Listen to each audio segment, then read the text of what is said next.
वजीर आजम मोहम्मद शहबाज शरीफ सऊदी अरब के दौरे पर हैं, जहां मक्का मुकरमा में कसरे सफा आमद पर सऊदी वली अहद वजीर आजम शहजादा मोहम्मद बिन सलमान बिन अब्दुल अजीज आल सऊद ने उनका इस्तकबाल किया। दोनों रहनुमाओं के दरमियान अहम दो तरफा मुलाकात का आगाज हो गया है। वजीर आजम शहबाज शरीफ की सऊदी वली अहद वजीर आजम मोहम्मद बिन सलमान से मुलाकात में नायब वजीर आजम वजीर खारजा सेनेटर मोहम्मद इसहाक डार, आर्मी चीफ व chief of defence forces field marshal Syed Asim Munir और वजीर दिफा ख्वाजा मोहम्मद आसिफ भी वजीर आजम के हमरा मौजूद हैं। मुलाकात में पाकिस्तान और सऊदी अरब के दरमियान दो तरफा ताल्लुकात समेत बायमी दिलचस्पी के अमूर पर तबादला ख्याल किया गया। दूसरी जानिब सदर मुमलिकत आसिफ अली जरदारी ने मक्का मुकरमा में होने वाले मुश्तरका दिफाई मुआहदे का खैर मकदम किया है। सदर मुमलिकत आसिफ अली जरदारी के मुताबिक ये मुआहदा खित्ते और आलमी अमन, सलामती और इस्तेहकाम के लिए अहम पेशरफ्त है, जबकि तारीखी मुआहदा मुश्तरका दिफाई सलाहियत को मजीद मजबूत बनाएगा।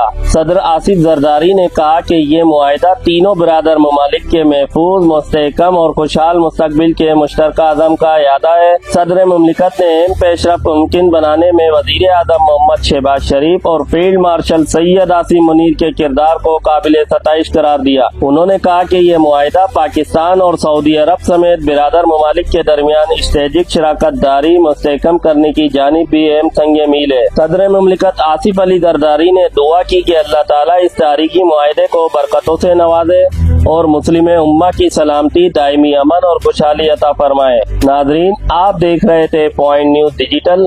मजीद अहम खबरों के लिए हमारे साथ जुड़े रहे। तब तक के लिए अपने मेजबान सैयद वसीम बुखारी को इजाजत दीजिए। अल्लाह हाफिज।